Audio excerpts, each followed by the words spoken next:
All opinions expressed on any program are those of the producer and are persons appearing on the program and do not necessarily reflect the views and opinions of DCTV. All producers and guests appearing on programs provide information and opinions based on information they consider to be reliable. DCTV does not affirm the completeness and accuracy. All DCTV members agree to adhere to DCTV's statement of compliance and are participants in a community medium forum where they're exercising their freedom of speech.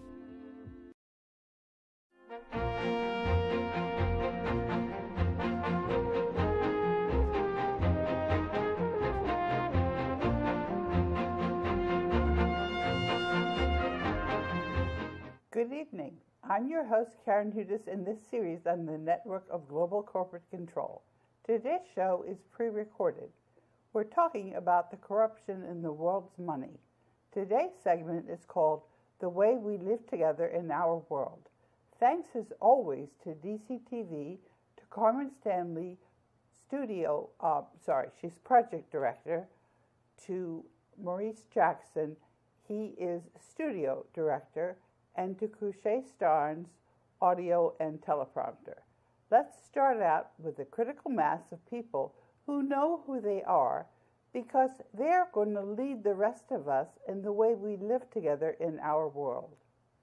I'm getting some help in summarizing the way that we're ending the corruption in the world's money. This week, Fred, an engineer from the Philippines living in Canada, became very upset when I told him that he could not represent me as overseer mandate trustee. I'm the lawyer for the world's wealth. I'm working together with everybody to end the corruption in the world's money. I told Fred it's well known that the overseer mandate trustee acts alone. All of the world's money, the gold, the monetary gold reserves and other precious metals and gemstones, and $2 quadrillion worth of bonds secured by the Federal Reserve Bank. In short, much of the wealth of the world was placed in trust for over 50 years by the Secretary General of the Jesuits, José Rizal, and by Ferdinand Marcos, acting as M1. At the end of this period, there could not be any dispute about the ownership of this wealth in the global debt facility, because any claims would be stale under a Roman concept called the Statute of Limitations. A couple of days later, when I wouldn't let Fred be my representative, Fred then tried to have me arrested by Interpol and to have the global debt facility set aside. The Banking Cartel and the black nobility at its center have lost their way. This is quite a spectacle. Then I saw a slideshow of tweets that I had posted in the last couple of years, in reverse chronological order. The slideshow ended with a screenshot at the end of 2017 showing a Marine Expeditionary Unit landing at the CIA's branch offices in Langley, Virginia. The CIA's headquarters are in Switzerland. I'm going to give you the teleprompter for the DCTV segment describing the Marine landing in Virginia. Yesterday, after working on a blog in my social media showing how Ferdinand Marcos and José Rizal had established the global debt facility, everything was erased. I salvaged what I could by simply explaining what Ferdinand Marcos and José Rizal did. We are working together. So long as I'm okay, you know that we're okay, and we are working together with the world's wealth in the global debt facility as José Rizal and Ferdinand Marcos intended. Things are different now. We are all working together. A video describing the corruption in the world's money coming from the black nobility was posted. I don't know who just sent me the 2-year-old video. It was apparently sent sent anonymously via my website contact page, but I never received a copy of the email with the URL for the video. The email forwarding the video went up on my screen, and it was on my PC. After a half-hour search, the email popped back up on my screen, and I was able to retrieve it. This video is similar to the video that was translated from French. The Templars founded Switzerland in 1291. That was the last year of the Crusades. The video tells the whole story of the powers that were. I translated Jean Haros's video from the French, and I broadcast it on DCTV 3 years ago. The Banking Cartel has lost the ability to cut reality from view. People don't understand who José Rizal and Ferdinand Marcos were, what they accomplished, or what it means when I say that the Banking Cartel and black nobility have lost. Most importantly, many people don't know who they are. Let's start out with the critical mass of people who know who they are, because they are going to lead the rest of us in the way we live together in our world. The transformation is due to José Rizal's proclamation and declaration of the gift of love. Now, those are my prepared comments. Let me go back and explain to you what I think is going on.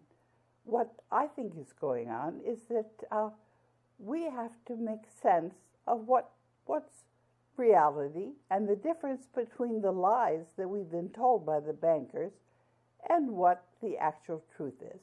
And for a long time in this DCTV series, I've been showing you proof, and I've also been answering questions that you have. And one of the very interesting things that you should realize is that I've given you answers. There isn't a single person who, there may be people who quibble with what I say, but it's pretty clear that I do have answers and I can back them up. And that's really pretty intricate. I could never have made this all up myself. Now, one of the things that I've realized also is that there's a great deal of interference. It begins with the links that I put in information. It begins with false counting of the number of hits on various things on my social media. It's really evident that there's a great deal of interference, and that for some reason people are they don't seem to realize that this all backfires.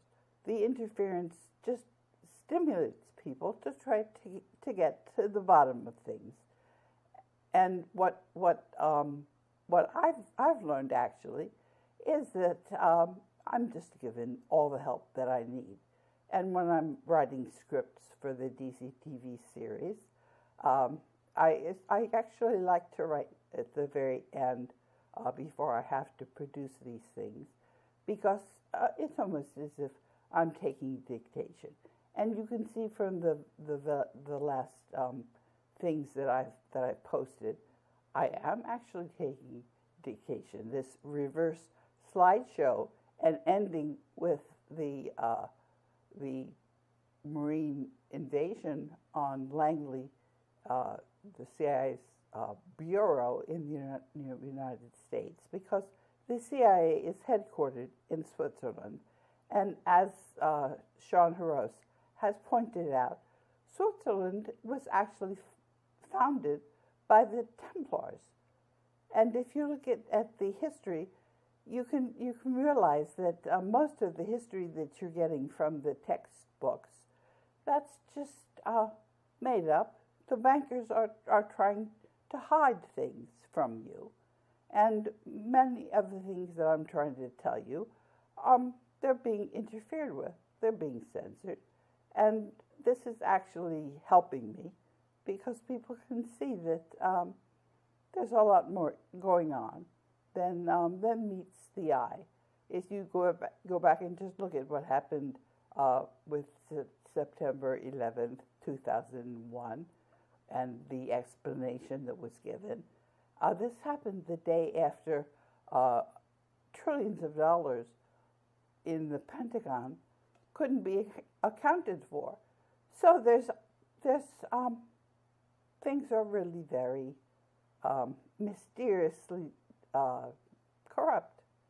And the point about what I've been doing is I've just been trying to understand the corruption, and it keeps getting deeper and deeper. And then what I've actually now, the conclusion that I've come to is that there's what passes for reality is just a bunch of lies. And that's pretty serious. It's very serious. And what I find extremely encouraging is that there are enough people who also realize that the reality is with us. And as far as the numbers of people, it turns out that these are all the military powers of the world. They are. Otherwise, you couldn't find an explanation for how I'm sitting here in front of you. And it really is true. I'm sitting here in front of you. I travel unhindered.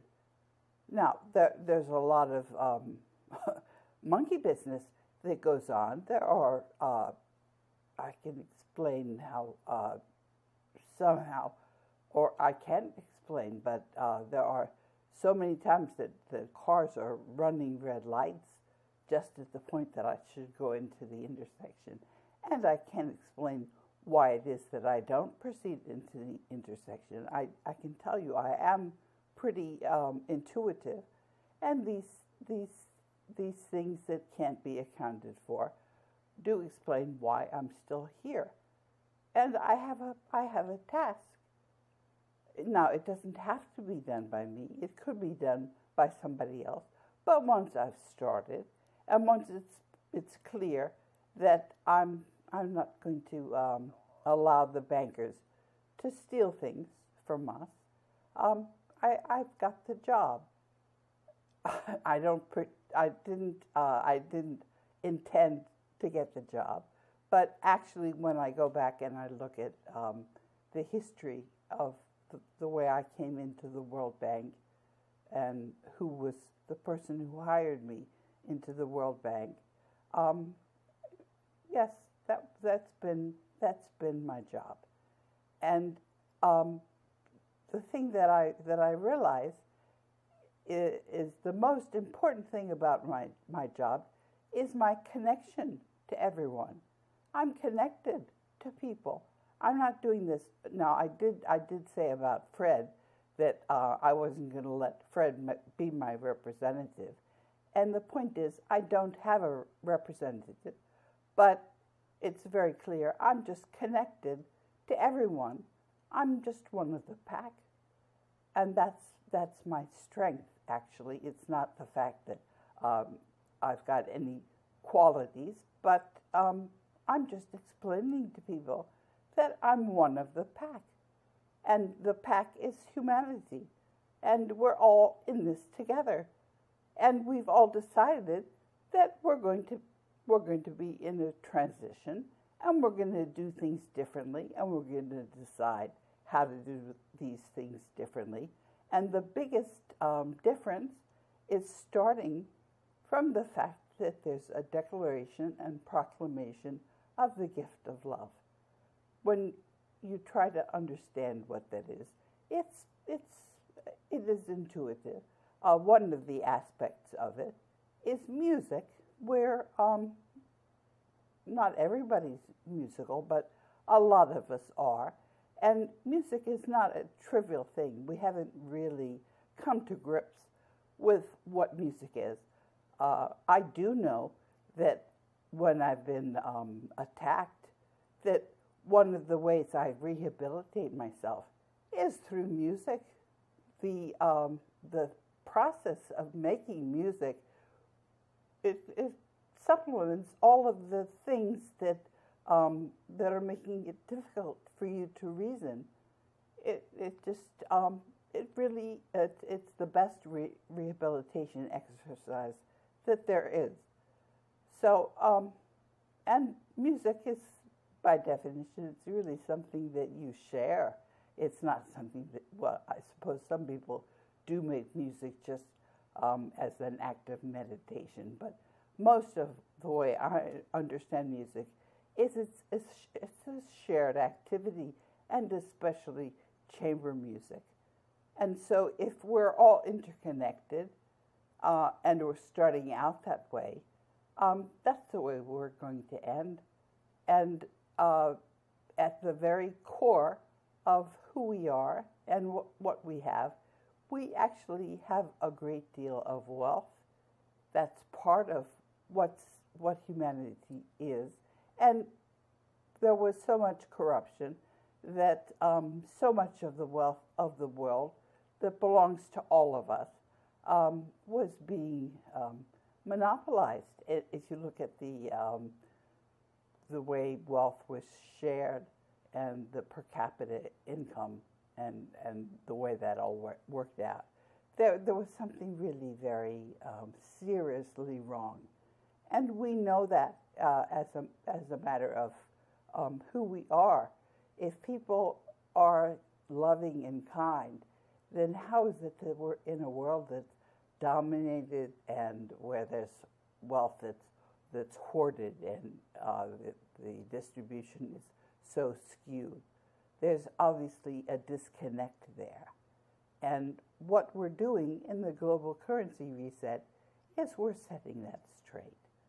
And we've been given all of the tools to do that in a peaceful manner. And that's exactly what we're going to do. Now, I'll see if I can find that. There's a list of what the activities are that we're supposed to do. I'm trying to see if I can unlock everything. Okay.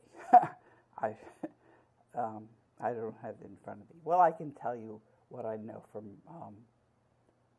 by heart already. We're going to be signing monetary agreements. That's so that the wealth doesn't go missing.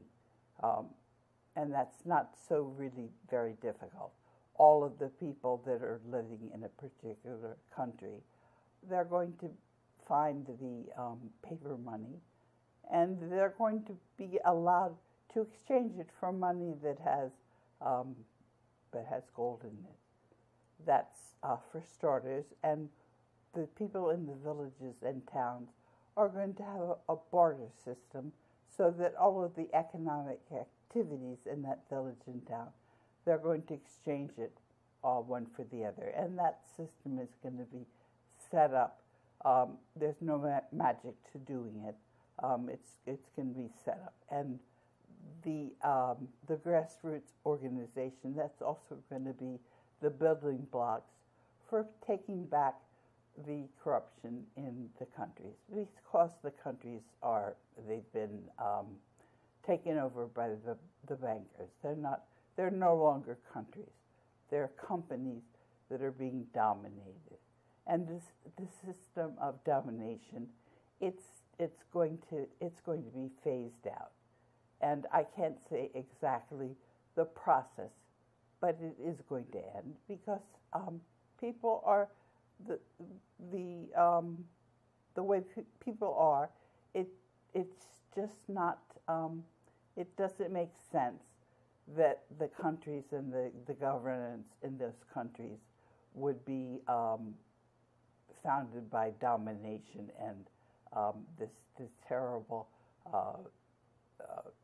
monopolization of all of the wealth of the world. So there is going to be a peaceful transition, and we're going to realize what the facts are, because many of us have been we've lost our way. We don't. We the bankers have been telling us lies, and we've been believing them.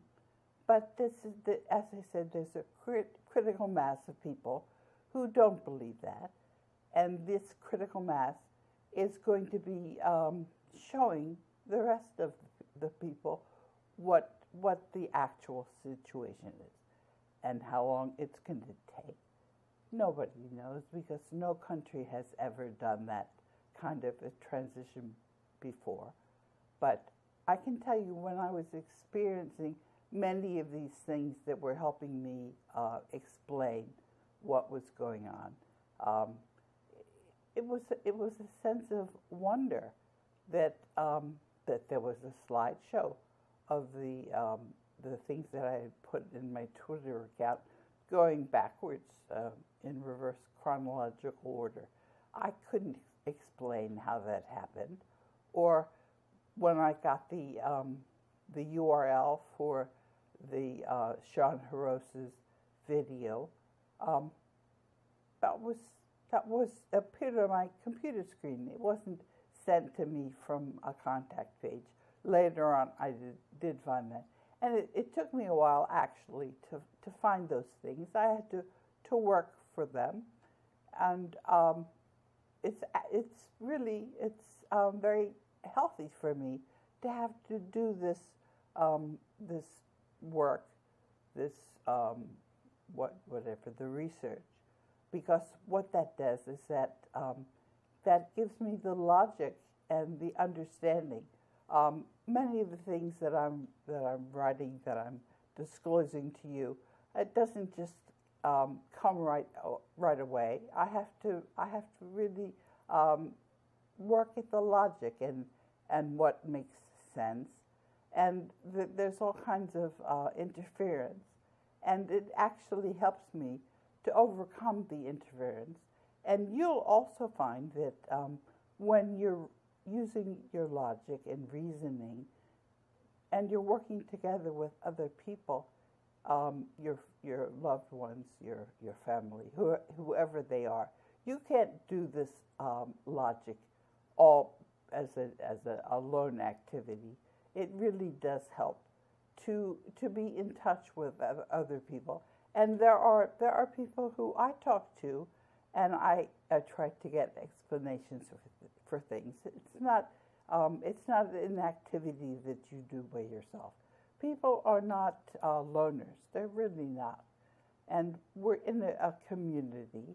And José Rizal gave us a gift of love, but he shared it with us. We're part of a loving community. That's what we are, and that's how we know what we are, and that's also how we know that the wealth of the world is to be shared, and there shouldn't be this terrible corruption and domination, because it doesn't fit. What fits is a gift of love, and so we're going to be in a very different world. We're going to be in transition to a different world, but it's also not just going to be handed to us. I can tell you that all of the corruption that we've been uncovering, and that it somehow our understanding disappears, and we have to reason and go back and find what it was. All of this exercise in understanding what's actually going on. This is part of the preparation for getting rid of the corruption, because we do have to have enough ability to withstand the corruption, so it doesn't just go back to the way it was. And so that's really how, when you go back and you listen to the videos, you'll find they're not very straightforward. I do try to make them easily accessible, but whether it's my own inability to think clearly or whatever it is, it's actually quite healthy for you to have to sit back and reason and rebuild. It's really a matter of rebuilding. And the fact when you rebuild and you understand how this system all fits together, that's a way of ensuring yourself, protecting yourself from falling back into corruption, because you have to use the logic of the way we are. We are honorable people. We are loving people. But we also are people who were able to protect ourselves from the corruption by standing up to it. So one of the qualities that I have, and I think maybe one of the reasons that I was allowed to do this, is because of my work in martial arts and on the fencing team. I'm not just going to roll over if somebody's going to challenge me. I'm going to challenge them right back. And the thing about a fencing match is you really do have to fence. Now, why does my showing you a broken link matter? It shows you that the banking cartel's effort to shape your understanding of reality is failing, and their efforts at censorship are only backfiring. Reality in the document that the banking cartel tried and failed to hide. The United States military is with us, our gold, and the United States Constitution of 1789. We, humanity, are in charge of the world's wealth and not the insolvent, that means bankrupt, banking cartel. I'm here to work together with everyone using the world's wealth to clean up our money system so that we can tackle the misinformation together.